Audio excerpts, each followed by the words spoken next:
VP. That's one. Right field. Forget about it. Rangers strike first. Goes after the first one. Drills a high fly ball. Left center field. This game is tied. From Javier. Seager hits a high fly ball. Deep right field. A bomb into first. Drive. It's tied.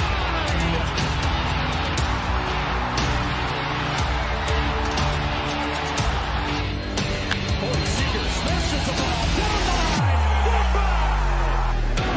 Now Seager to right center field. Way back there. It's gone again. Corey Seager does it again. It's Texas Rangers win the World Series. The Willie Mays Most Valuable Player Trophy presented by Chevrolet. Is there any doubt? Corey Seager. Hi, and welcome to another edition of Right on Rangers Live, coming at you on a Sunday afternoon.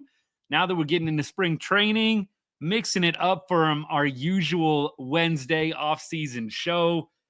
As the games start piling up, there's more and more to talk about. I always go back and forth how seriously to take spring training, but you can't help it if you're a diehard. Looking forward to talking about a lot of different names, a lot of different storylines on the show today. Of course, here at Right on Rangers, we cover everything sports, but we put a big emphasis on all the teams we love from the great state of Texas, including the Rangers, and especially the Rangers in the middle of spring training. Thank you for choosing Right on Rangers for all of your Texas Rangers content. Put in your questions, put in your comments during the show today. We'll do our best to make it through among all of the other talking points that we have planned for today. Definitely appreciate y'all help keeping the show fresh with those questions and comments. So throw them my way and we'll talk about them, get to them eventually. Right now, by the way, Rangers just finished the 8th inning. They're playing the Diamondbacks today. 6-3, Texas with the lead at the moment. Some notable performances from today. Corey Seager with his first home run of the spring. Siegs went 1 for 3 on the day, 2 RBI. Josh Young also with his first home run of the spring as well. He hit that one in the 5th inning. And then Jake Berger hitting .385 with a 1.313 OPS. Jake Berger looking real good for the Texas Rangers right now. Jake Berger hits his, I believe, second home run of the spring. He is looking like everything the Rangers need in the middle of that order right now. And so 6-3, top 9, Rangers trying to close this one out. And they have got Teodo on the mound. Teodo, I believe, let me look at the stats and see if I can pull up anything on his spring so far. 2 games, 1 in a third innings pitched, 1.5 whip, no Ks, 0 ERA. So Teodo hasn't appeared too much, but he's going to get called upon today to get the save for Texas. We'll see if he is up to the task. A lot of people really, really excited about Emiliano Teodo and what he is going to bring to this Rangers franchise eventually. Trying to see if there's any other notables I can go through. I think John Gray, we definitely have to start with him from today. John Gray, 3 innings pitched, 4 hits, 2 Ks, looking very sharp, has not allowed a run yet in spring training. I am very, very glad to see John Gray having a nice March, a nice late February, whatever you want to call it. I think a lot of people with John Gray's injuries and just how he finished out 2024, myself included, a little down on John Gray. And to see him come out and have a strong spring, definitely encouraging. Now, juxtapose that a little bit with what you're seeing out of Kumar Rocker. Kumar Rocker having an interesting spring so far. I'll read you some of the numbers. They're not pretty. And of course, as I said to open the show, we kind of try and take things with a little bit of a grain of salt. You've got spring training as a time where a lot of guys are figuring things out. They're trying out new pitches. Nate Eovaldi's been working on one. We know Jack Leiter's been working on a new pitch. This is a time to experiment. And so on one hand, you don't really want to take some of the results that you're seeing out here too seriously, but the struggles, they are what they are. You see them, and it's hard to completely get them out of your mind as you think about some of these players. And for a guy like Kumar Rocker, let's be honest, you're fighting for a spot. The Rangers have a lot of depth at starting pitching. You're Kumar Rocker, you're fighting for a spot in this rotation. I wouldn't say, or I wouldn't pass off the struggles as nothing. He's just experimenting. He's trying to figure things out. I'm not saying that Kumar Rocker by any means is working himself out of a valuable spot in this franchise for the foreseeable future. Don't get me wrong, but for 2025, with the starting pitching depth being as deep as it is, I do think that if he continues to struggle, the decision might be a little bit easier. We've talked about the rotation on the show multiple times. I'll go through my starting five as of right now, and we can debate and talk about it, go back and forth about it. But Kumar Rocker very much, I think, on the fringes right now when it comes to the starting rotation. I think John Gray probably going to slot right into that fourth or fifth starter role. I think Tyler Mahle, Cody Bradford is probably going to end up being your 3, 4, 5 at this point. I don't know what the order is going to be, but eventually when the Rangers are fully clicking, I do think that's your 3, 4, 5 if fully healthy. So what do you do with Rocker? What do you do with Leiter? I'm going to be very, very interested as Emiliano Teodo, by the way, throws a 101-mile-an-hour sinker ball. Whew. Emiliano Teodo, 101-mile-an-hour sinker ball. Gotta love what you're seeing from the young kids so far. By the way, for the play-by-play, which I'm getting a little lazy on as I get to yak in here, very first batter, ground out to second base.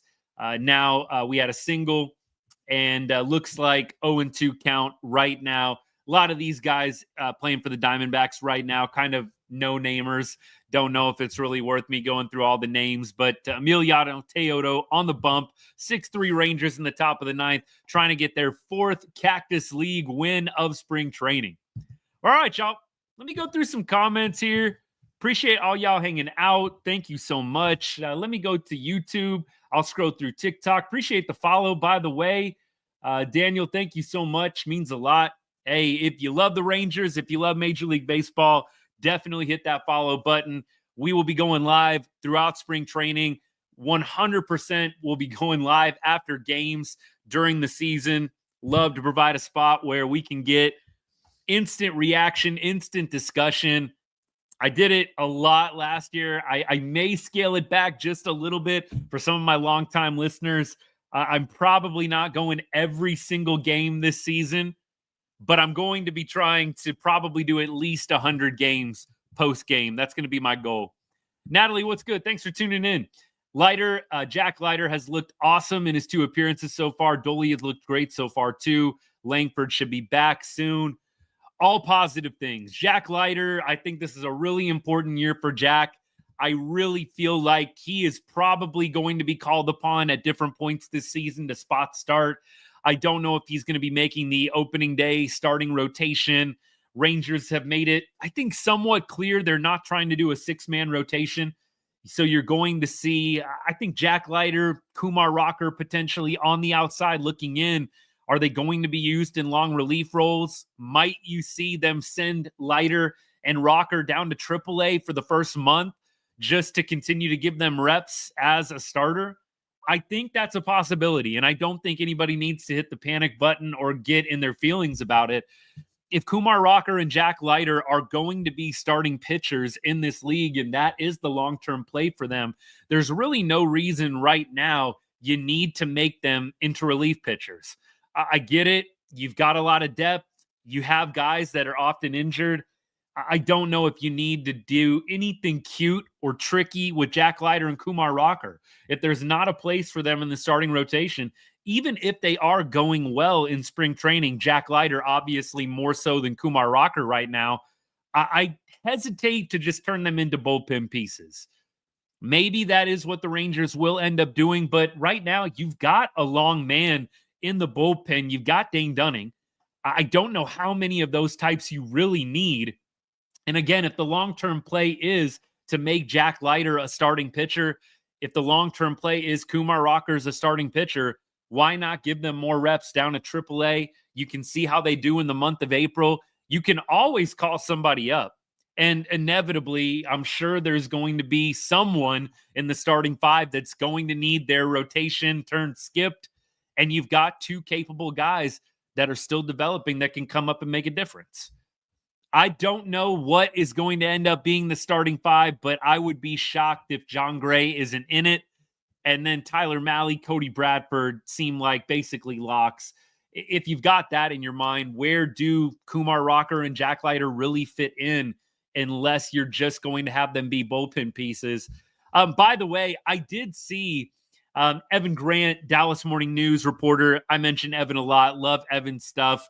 Followed him for a long, long time, as have most diehard Rangers fans. But he did one of his Evan Help Us articles. I actually got featured in the article.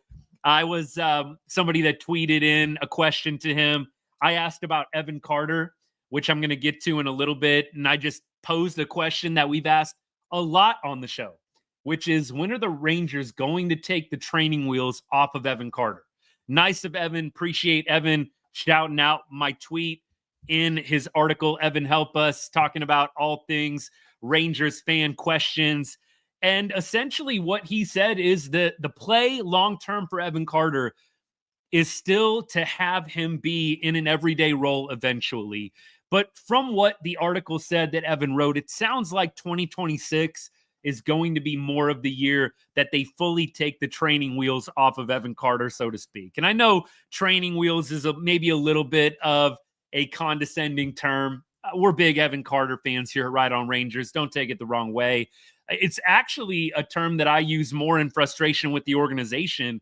Evan Carter is a top prospect. We know he's coming off injury. Clearly, they're going to baby him a little bit coming off that back injury. You don't want to mess with back injuries, right? I don't at all fault them for not making him a full go, 160 games, 155 games. Evan Grant mentioned 100 to 120 starts is what he sees as reasonable for Evan Carter this year. I would love to see that number be closer to 120, but it's not a shock that they go out and they get Kevin Pillar, a center fielder that can hit the lefties, right-handed bat. I really don't think the Rangers brought Kevin Pillar out of retirement to give him a minor league role. I think Kevin Pillar is going to probably be on the opening day roster, and he's going to be the guy that plays a lot against lefties. And I think the Rangers, they needed somebody like this. If you're going to go with Evan Carter, bringing him back slowly from the back injury, clearly wasn't himself when he did play in 2024. You had Leody Taveras, who, by the way, Leody is having an outstanding spring right now. He's having a really good spring, hitting the ball hard. I know the average doesn't really totally look like he is, but I think he's been hitting the ball hard. I like what I'm seeing so far from Leody Taveras. Again, I know the average does not look great, but I absolutely have enjoyed his at-bats, and I think that he showed up a little bit more muscle on him. Driving the ball, I know that the 118 average isn't going to make a lot of Rangers fans happy, but the games that I've watched and the games that I've listened into, it does seem like a lot of people in the Rangers organization are really high on Leody Taveras in the spring he's having. There's a long way to go. And like I said, you got to take some of these spring performances and spring statistics with a grain of salt, but Leody Taveras, I can't imagine they're going to be using against lefties. They didn't last year. He was not good against lefties last year. Evan Carter had struggles as well. So bringing it full circle, Kevin Pillar makes a lot of sense. I don't think he's going to be, tearing up the stats and the stat chart, but I do think that he is going to be a guy that you can count on, a bottom of the order bat against lefties. And you can get some good quality defense out there as well. We've seen Kevin Pillar's highlight reel. It's long. He is definitely a great defensive outfielder. The only other alternative is, I believe, to have Wyatt Langford play center field. And Evan Grant, in his article that I referenced a little earlier, did mention that the jury in the organization is still out on Wyatt Langford and his ability to play center. I don't think that everybody in the Rangers organization front office is totally sold on Wyatt Langford being the long-term answer at center field. So we'll see, but I do imagine and envision Kevin Pillar being on the opening day roster and playing a lot against lefties. And that gives, obviously, Evan Carter, Leody Taveras a chance to sit and gives you a little bit of a boost in the lineup, hopefully. And, of course, you get quality, solid defense out in center field. All right, we keep going. Appreciate all y'all hanging out. John, what's good, man? If you still tuned in, feel like I haven't seen you in a while, my guy. Thanks for tuning in, man. Appreciate you. Hello to everybody else. Thomas and King, what's good? Thank you. Thank you for tuning in. Let's see. Natalie says, right now, if I had to pick one of Rocker or Leiter to make the team, it'd be Leiter. He definitely has looked better. Leiter has in the spring so far. Kumar Rocker has had some rough outings. I'll go to Kumar Rocker's game log right now and give you an idea. I know some of us are locked into spring training a little bit more than others are. To be honest with y'all, like full transparency, I am by no means listening to or watching every single spring training game. I try and go through the recaps. I try and look through as many replays as I can. When I'm at work, if I'm on a lunch break or something like that, I might tune into the radio broadcast, but it's hard, right? For all of us that got day jobs, all these games are in the middle of the day. Maybe you can catch the back 4 or 5 innings, the back 9 of the game, so to speak, if you're in Texas or if you're on the East Coast, but it's tough. So Kumar Rocker, 2 innings pitched so far, and I believe 36 ERA. Oof, that's not good. 5 whip, allowing 5 walks and hits per innings pitched. So far in the 2 innings, he's allowed 10 base runners. Not good. I mean, look, you have to, like I said, it's been the expression of the day. I don't mean to repeat myself, but take it with a grain of salt. It's not everything, but I don't think you can ignore it. And when you've got a lot of depth at the position, eventually what's going to happen, you're going to have some guys on the outside looking in, and a guy like Rocker, you don't want to turn him into a relief pitcher. Your plan for him is to start. And I think that most Rangers fans would agree with that sentiment, myself included. In that same Evan Help Us article, there was a fan that was asking Evan Grant whether or not maybe they should consider Rocker or Leiter as a closer. For me, I don't think there could be a worse idea. I totally am against Kumar Rocker or Jack Leiter being a closer. It's a lot of pressure. Both these guys are essentially rookies. I know Leiter had more experience than Rocker did. The last thing I want to do is put one of those guys in a closer role and ramp up the pressure and the expectations on them. When you're in the closing role, you're making or breaking games. The result is hinging upon how well you pitch.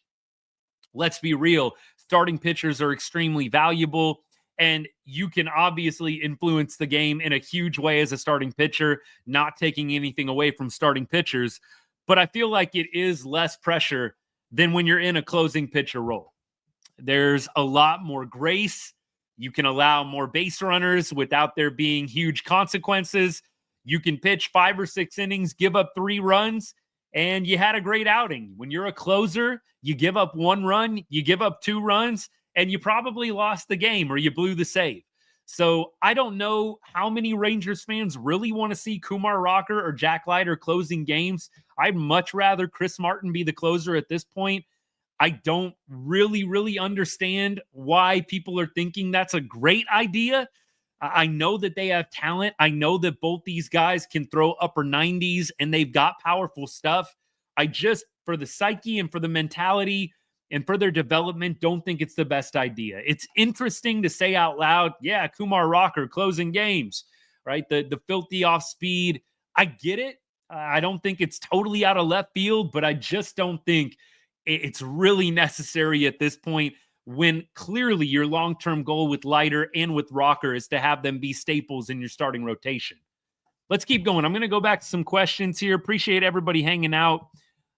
Soto Pros, what's good? Who do I think is the scariest NL team besides the Dodgers? Probably got to be the Mets, right? I mean, I think the Mets are right up there in the National League.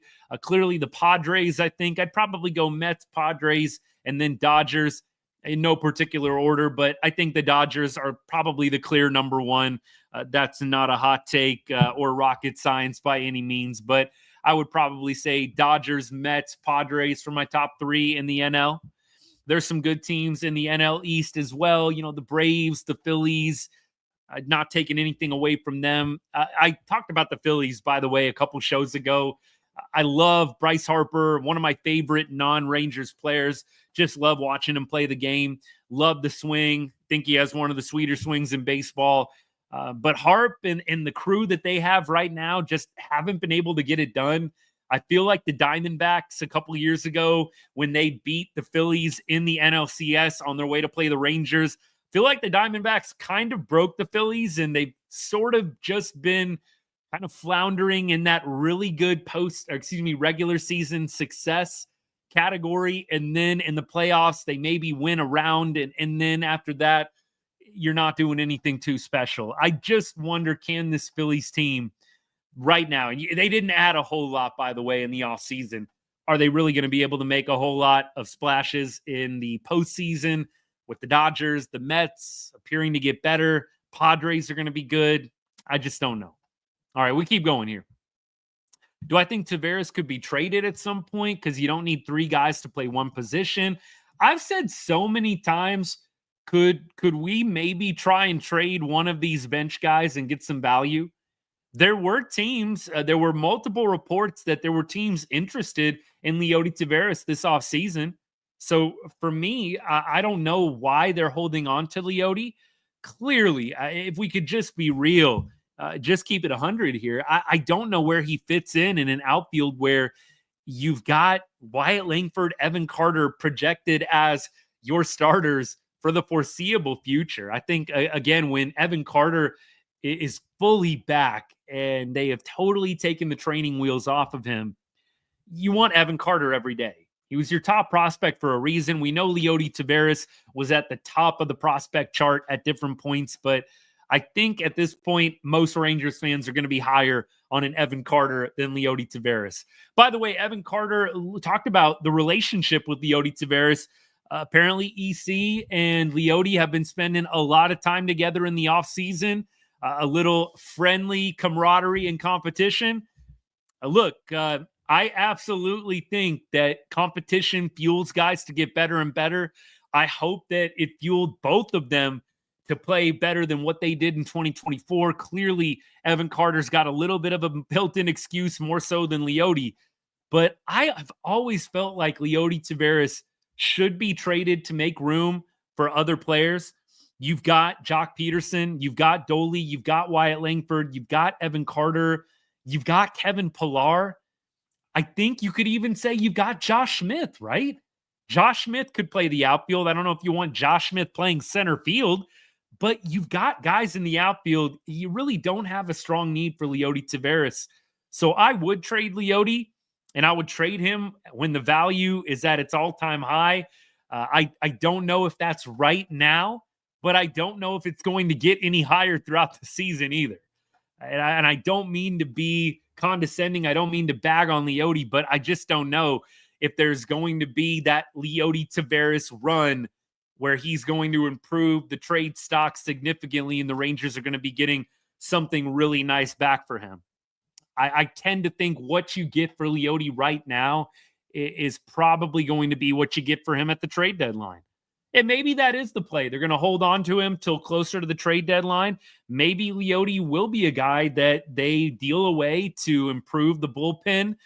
They were linking the Rangers again to Ryan Helsey, Cardinals closer, who is in the last year of club control before he becomes an unrestricted free agent, talking about Cardinals closer Ryan Helsey.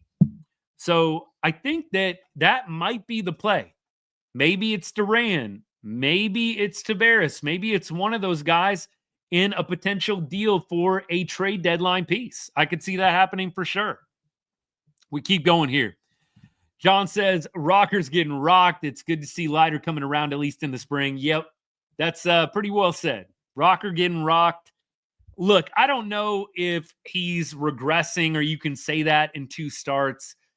Who knows what's going on? I would love to hear a detailed breakdown, but I don't think any Rangers coach is going to give it to you. They're going to be nothing but positive about Kumar. Maybe they'll throw a couple of little tidbits our way why they think he might be struggling out the gate. But I do think it's nothing to worry about at this point, but it may end up determining the struggles early where he is going to begin the season, whether that is in Arlington, maybe as a bullpen piece, or in AAA. If I had to bet on it right now, I'm probably betting he's going to start the season. Kumar Rocker is in AAA. Power in different places in the lineup this year is going to be huge. I agree. Having Seager in the 2 spot, you got Jock Peterson probably hitting 3rd or 4th, probably 4th. You got Wyatt Langford with some pop. You've got Jake Berger. You've got Doley. Like the Rangers 1 through 6, maybe even 1 through 7. I know Kyle Higashioka is having a really, really solid spring as well. Let me read you the stats on Higashioka. I believe he played today. Maybe I just saw that wrong, but Higashioka, definitely a guy that is having a pretty solid spring as well. Hitting 500. Looks like he has a couple home runs, 7 RBI. So Higgy's killing it early. You could make an argument 1 through 7. Rangers got a pretty good setup. I know that Jonah Heim is going to be in there getting some reps as well. He's hitting 300 on the year. Don't think he's hit any homers, but I believe he is hitting 300. I think he has 3 hits in this spring training. So good to see Jonah Heim and Kyle Higashioka doing well. That means basically 1 through 7, you're pretty solid. Like Simi, Seager, Langford, Peterson, Berger, Doley, maybe you flip-flop those guys. Then you got Heim, Higgy. And then from there, you still, I don't think, have a terrible fall-off going to an Evan Carter type. Maybe you throw Josh Smith in there. I think the Rangers are going to have a pretty formidable lineup. And that is why I am a little surprised that nationally there's not more people feeling positive about the Rangers. I really do feel like they're getting slept on a little bit. I know the Astros and all their success is what's pushing them to the front of the AL West discussion, predictions. But I think the Rangers up and down 1-9, better lineup than Houston. I think the Rangers also have a better rotation than Houston too. And I don't think that I think I would say it's pretty even with Seattle. The rotation, I'd probably give a slight edge to Seattle. Lineup, I think the Rangers are a clear tier above the Mariners at this point. So I feel very, very positive that this is going to be a 90-win season for Texas. I'm going to say 92 wins. I think I've pretty much stayed true to that all off season. 92 wins is what I'm going for. So that would be fast math here. Oh, shoot. 90 and what? 92 and 70? 92 and 70. There's your fast math for the day. All right, let's keep going. I would rather see Teodo close games than Leiter or Rocker. Yeah, that's an option. But again, feeling like they probably at this point maybe want to see Teodo start, but I don't know. I don't know if they have come out and really put in a box what Teodo is going to be at the big league level. We know last year he started, looks like 19 games out of 20. So Teodo had 1 relief appearance last year, a 1.98 ERA for Frisco. So, I mean, they're going to work him in however they see fit in spring training. But if you're just looking at that, taking it at face value, it would appear that the Rangers want Teodo to be a starter. We'll see. Things can change, clearly. But I would think Teodo going to be a guy that they probably have as starting. And you're going to probably expect him to go down to AAA. I don't think they're going to bring him back to AA with that 1.97 ERA that he posted last year. I'm sure Teodo will start out in AAA, and we'll see where we go from there. All right, TikTok, I've been neglecting y'all. I got to get back to y'all real quick here. So let me scroll back a little ways. I'm going to see everything I can get through and rapid fire, catch up as quickly as I can. and then I'll make sure that I get you guys in the loop. When do I think Walcott will make his debut? Great question. Thanks, Grayson. Appreciate you. So Walcott is looking great. I think some of y'all might have saw today. If you didn't, Walcott had a ball. It was actually ruled an error. It was not like a gapper or a home run, but Walcott today hit a ball with a 115 plus exit velocity. And only one Ranger last year, I think it was Adolis Garcia, from the tweet that I saw from one of the Rangers beat writers. I think there was only Adolis who had hit a ball harder last year than Sebastian Walcott hit today, 115 plus miles an hour off the bat. So Walcott, by the way, also looking really good in the spring. Today looks like for his opportunities, let me see, where's he at? Was 0 for 1 today. So reached on an error, 115 miles an hour off the bat. But he still sports a 500 batting average. I mean, the sample size is small. Let's not overreact. But Walcott definitely turning some heads in spring training. Absolutely turning some heads. So far, just to give you his true stat line, 4 for 8 with a home run and 2 RBI. I think Walcott could very easily make his debut when rosters expand. Maybe you see them call him up if there's an injury. But I think that they're probably going to put Walcott in AAA to start the year. And maybe you see him come up at some point towards the back 9 of this season. Or again, somebody's injured, somebody's really, really struggling. Maybe you see it sooner. But where does Walcott play, right? That's the big question here. Where does Sebastian Walcott fit into this lineup? It's tough. I mean, you've got, first of all, the left side of the infield pretty much spoken for. And if you call Walcott up, I feel like you've got to actually play the guy. Like, why would you call Walcott up to have him be depth? So if you're going to call up Sebastian Walcott and start his clock, you've got to be playing him every day or 3 out of 4 days at worst. So I really feel like Walcott's only coming up if he actually has a significant role. And I don't see one carved out for him right now. You've got Josh Young, Corey Seager, Simi. Clearly, you've got Jake Berger looking really good this spring at first base. In the outfield, maybe that could be something that they look into. Can Sebastian Walcott be a little versatile? Could he be an outfielder if, let's say, Evan Carter, Leote, Pilar are all really struggling? But I just feel like the only way Walcott is coming up at this point is if he plays every day. Why would you not? You want Walcott getting as many at-bats as possible. The nice thing about Walcott, he is a righty. So let's say in the short term, just to get his bat in the lineup later on in the season, you just needed to have him play outfield. I like he's a righty. We've got a lot of lefty outfielders. We've got clearly Langford and Adolis that are righties, but it's nice to have the option to have a third right-handed bat. If Pilar's not cutting it, if Evan Carter, Leote are really struggling, maybe that's an option. But I don't think we're going to see Walcott unless he is needed on a nearly everyday basis. We keep going. Appreciate you. Thank you for the follow, by the way. Phil, if you're still hanging out, thanks for the follow. Appreciate that. What's good, man? Gary, if you're still hanging out. Yeah, Jack Leiter was definitely a big name in the 2021 draft when he came out of Vanderbilt. They were fresh off a World Series appearance, College World Series appearance. I would say Jack Leiter getting a little bit better each year, but I know there is some frustration, myself included, among Rangers Nation, hoping that Jack Leiter really shows out this season after last year kind of being a lot of meh, as I like to call it.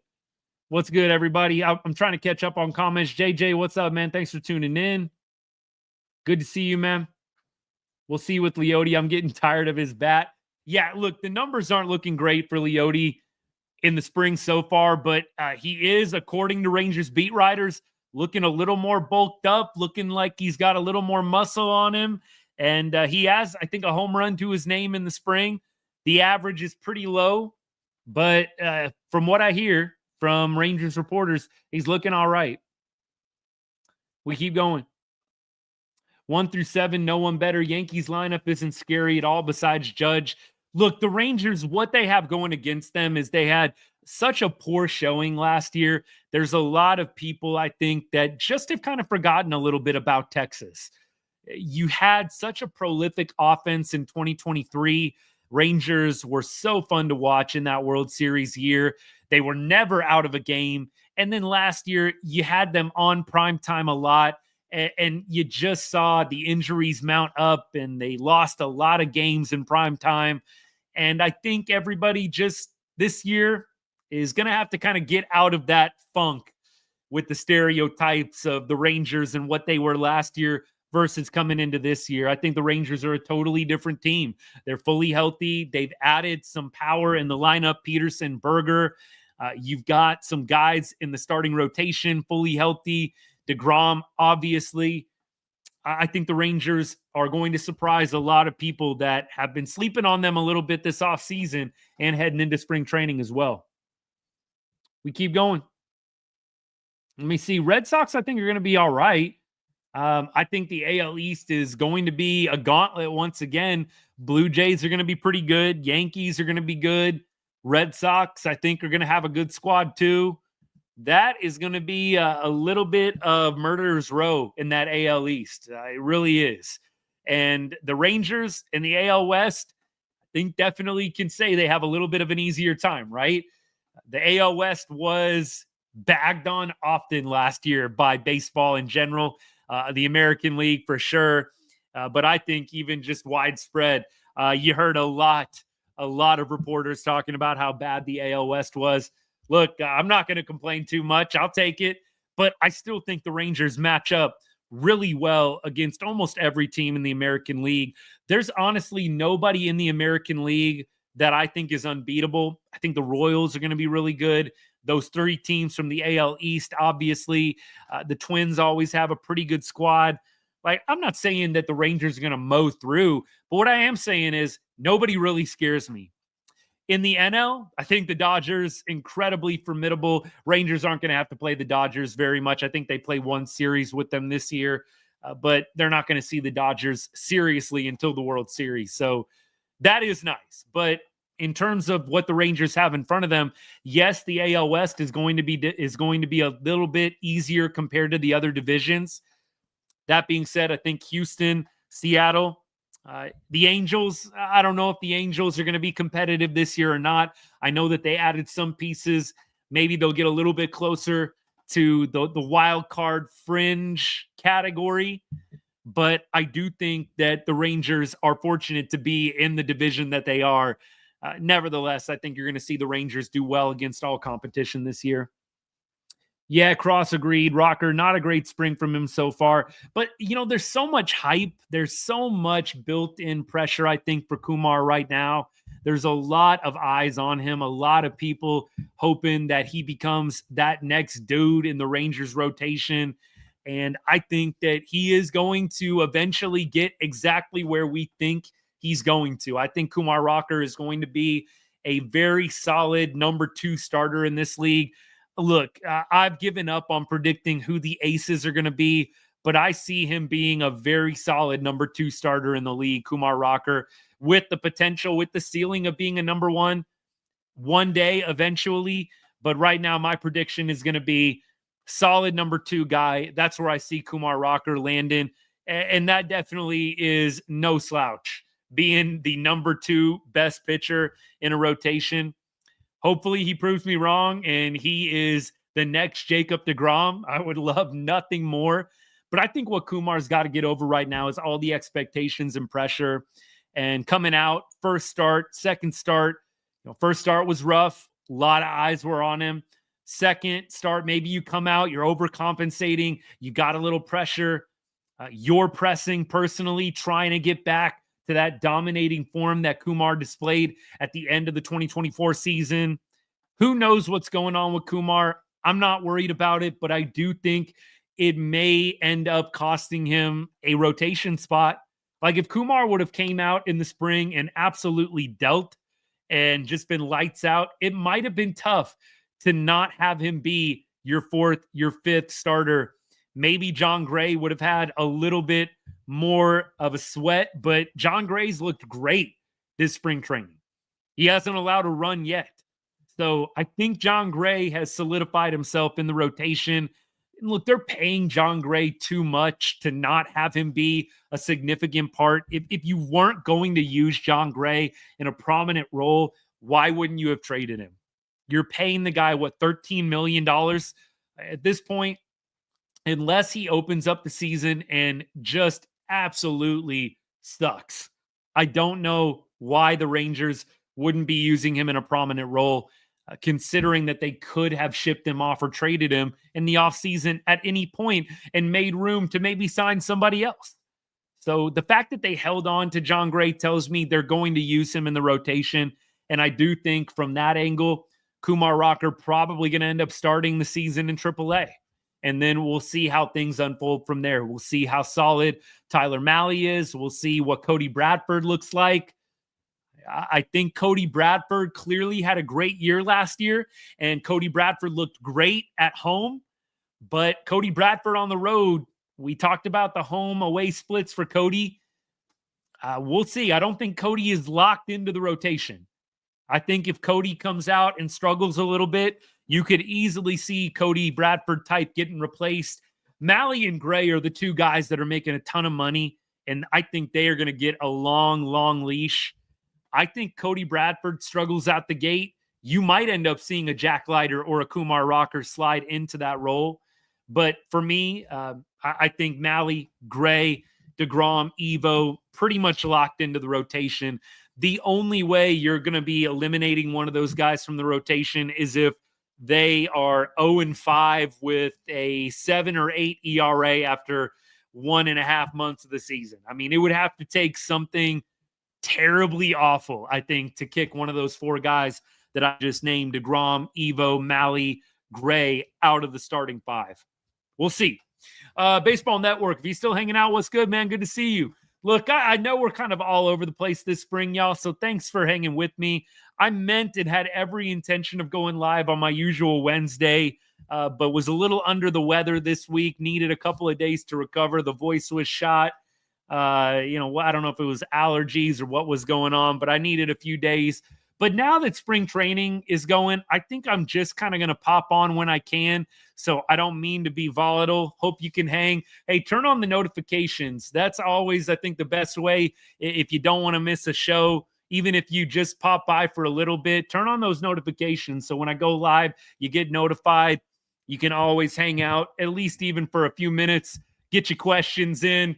Hear me yak on and on for however long we go, 45 minutes or an hour. It's great. It's great. Natalie says, I think Walcott ends up wherever the need is. I think initially, yes. I do think initially Walcott, if there is a need for his bat in the lineup, they're just going to plug him in wherever they can. Now, long-term, I think the Rangers want to see him probably take over shortstop for Corey Seager. I think Corey Seager is going to play shortstop for a couple more years, but I think that is the long-term plan, and I think it's a good one. You don't want to totally transition Walcott to something else just because Corey Seager in the short term is your shortstop. And I do feel like if they were going to have Walcott play somewhere else, they probably would have moved him there by now. So the fact that they're continuing to play him at shortstop tells me the vision is Corey Seager's replacement. Whether that means Siegs is going to be DH in long-term or whether he makes his move to first base. But look, if Jake Burger keeps popping, why would you want Corey Seager at first base if you got Jake Burger? They've still got, I think 3 or 4 years of control of Jake Burger. If Jake Burger continues to get better playing first base with the glove and continues mashing 30 home runs a year, I don't think you want to see Corey Seager taking over first base. I think you maybe move him to more of a primary DH role. But I think the play is you keep Walcott in the shortstop position and you have him slowly take over for Corey Seager eventually. But we'll see when that is. Short term, I think Walcott, if his bat's needed, he's going to get in the lineup however he can. We keep going. Appreciate all y'all. What's Kinsler's role in the organization this year? Is he in an advisory role? Let me see if I can pull this up for y'all real quick. I thought it was like an advisory role, kind of like Michael Young, right? Michael Young was kind of in an advisory role as well. Let me see what we got here. Ian Kinsler, Rangers. Let's see if I can pull up anything here. Don't know if I'm going to be able to on the fly. So if any of y'all know, you let me know. But by the way, it looks like Ian Kinsler is also managing Team Israel. Cool. That's awesome. Ian Kinsler managing Team Israel for the World Baseball Classic coming up. Good for him. Really good for him. Let's see. I'm still looking. If I'll check comments if any of y'all know what his new role is, you let me know. And I'll keep looking as I talk. But good to see Ian Kinsler, though, back with the club.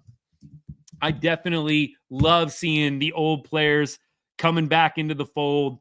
It just feels right. It just feels good. Special assistant to the general manager. That was last year, though. So I don't know if that's changed for 2024. But last year, he was special assistant to the general manager. There you go. There you have it. Anyways, we keep going here. Did I see that Nolan Ryan was coaching defense now on the Stros? You know, I did see that Nolan Ryan was going back with the Astros, but I did not know that he was coaching. I thought he was just like in an assistant role or something like that.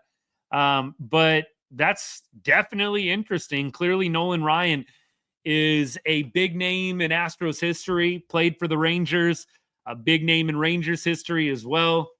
I liked when Nolan Ryan was a part of the organization. I really did. I know there was kind of an ego struggle, I think at least, with John Daniels and Nolan Ryan.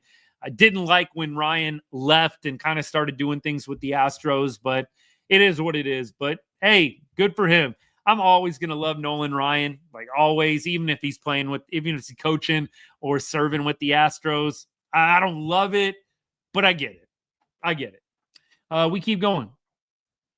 Thank you for everybody hanging out. Let me see if I covered everything that I had in terms of topics. We talked Walcott. Jake Berger, we definitely have talked about. That was another thing I wanted to hit on. We talked about Kumar Rocker. We talked about some of the struggles he's had out the gate. Nice win today for the Rangers, 6-3 final score. Teodo is able to get the save.